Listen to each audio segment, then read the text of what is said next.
On the other hand, when he says no one could have foreseen this, this is what I've called an intellectual cover-up.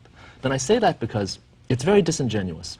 Over the past 20 years, these banks used their economic power and their political power to engineer an unregulated financial environment in which precisely this sort of thing could happen. And in that sense, I think that this was not an accident, it was not a natural disaster, it was not unforeseeable. It was the product of the efforts by the sector over the past 20 years to reshape Washington and to engineer an environment that would allow them to make as much money as possible. Simon talked earlier about money, and we know that the financial sector, especially Wall Street, has made enormous contributions to both campaign contributions and lobbying expenses. But I think there were two more potent weapons in their arsenal. One is the revolving door. So we've seen an enormous number of people passing back and forth between Washington and Wall Street over the past 20 years. This is not a new phenomenon. It happens in every industry. But there's certain things that make it especially pernicious when it comes to finance. One is the question of incentives. So compared to other industries, Wall Street can simply offer enormous amounts of money. I'm not saying that everyone did that. I'm not saying that even a majority of people did that. But that is very clear. The New York Times had a story this week saying that 125 former members of Congress and staffers are now working for the financial industry in Washington.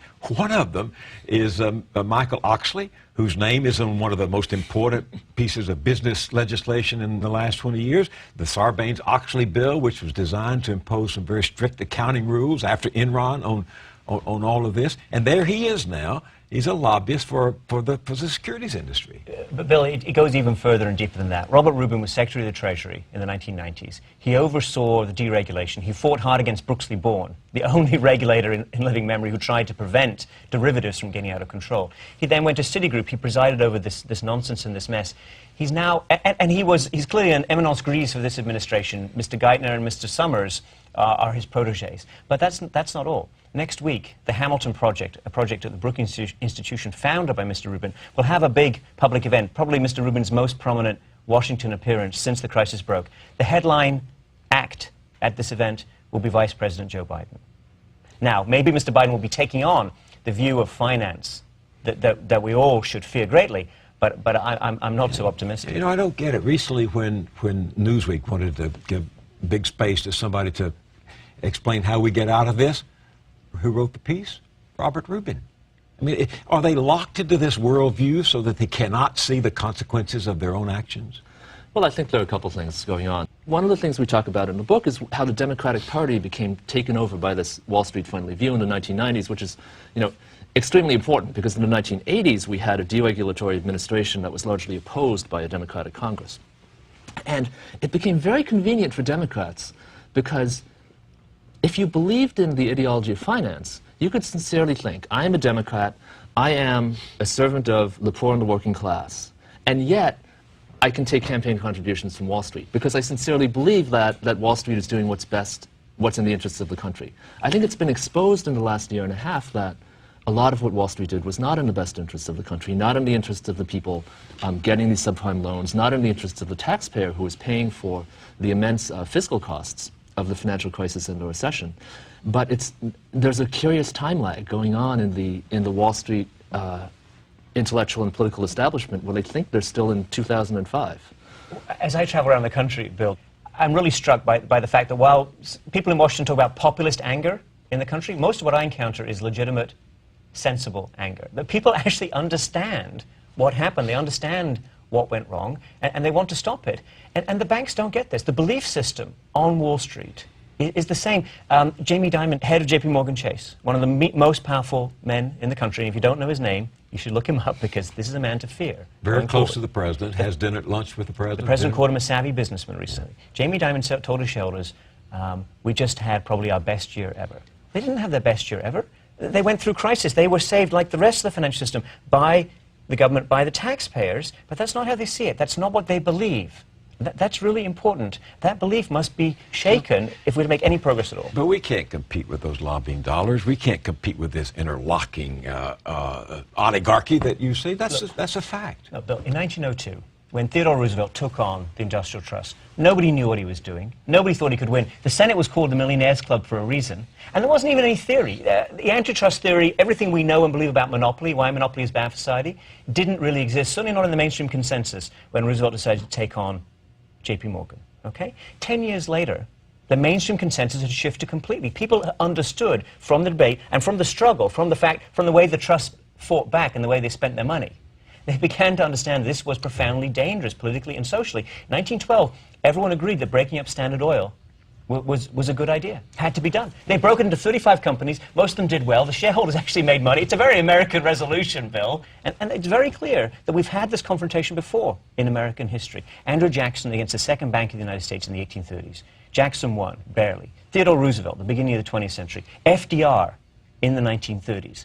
The American democracy was not given to us on a platter. It is not ours for all time, irrespective of our efforts. Either people organize and they find political leadership to take this on, or we are going to be in big trouble, okay? Now, I agree, we don't have Theodore Roosevelt. I agree. The only senator who speaks complete truth and clarity on this issue is Ted Kaufman from Delaware, who is an appointed senator. He appointed Joe Biden's seat, and he's not running for re-election. He therefore doesn't care about the money. I take that point. But there are others. There must be others. We must find them, and we must fund them individually, sufficiently to fight against this nonsense from the corporate sector. I would like to emphasize, Bill, I'm a professor of entrepreneurship. James is a successful entrepreneur. We're not anti-finance. We have many people endorsing the book, backing us, and you know, we put their blurbs in the book for a reason, who are from finance, who really appreciate and understand this key point, which is the complexity has gone too far. It's become dangerous. We need to return our financial system to a simpler, more direct, easier to manage way. You both paid attention last week to the hearings in Washington on the Financial Crisis Inquiry Commission. Was there a theme that you heard emerge there? I think the biggest theme that I heard emerge was that this was an innocent mistake. So what I mean by that is... You mean the collapse of 2008, all of it, was exactly. an accident? Yes, an accident in the sense Natural that, disaster. as we heard Chuck Prince say and Robert Rubin say, we couldn't see it coming. There were risks that built up in the system, and our models didn't account for it. We're sorry that it happened. Not even we're sorry that we did it. We're sorry that it happened. And I think that this is... I mean, it's unfortunate if they really believe this, because again, if we just take a very small example, one of the things that clearly went wrong is these banks were not able to manage their own risk. They did not know what positions they had. They did not know what market forces they were exposed to. You would think that should be the first job of a bank. And I don't think this was an innocent mistake. And I say that for this reason. It was in the bank's short-term financial interests to underestimate their risk. Because if they had estimated the risk accurately, they would have had to set more capital aside, they would have been less profitable. So, yes, it's possible that the CEOs of these banks honestly did not understand their risk positions. But that mistake, there was an incentive behind that mistake. You know, banks never overestimate their risk. These mistakes always only go in one direction, because that's the direction they have an incentive to make the mistake. What do you mean they have an incentive to make a mistake? So in the short term, a bank's profitability is going to depend on how much capital it has to set aside. So in banking, if I have a certain position, I have to set aside a certain amount of capital to protect myself from that position going bad. If I think the position is less risky than it actually is, I'm going to set aside less capital to cover that position, and that's going to give me a higher profit margin.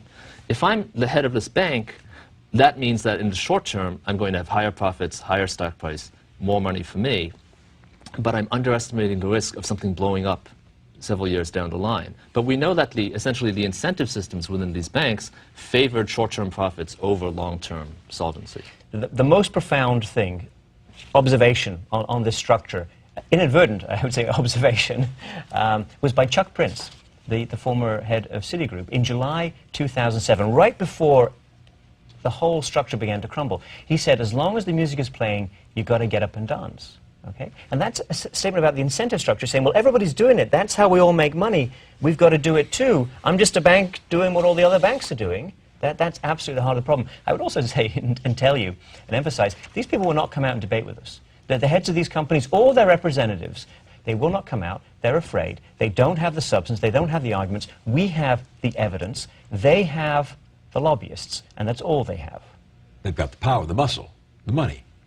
They have money. You just have the argument. You just have the facts on your side. Absolutely. That's exactly what it comes down to.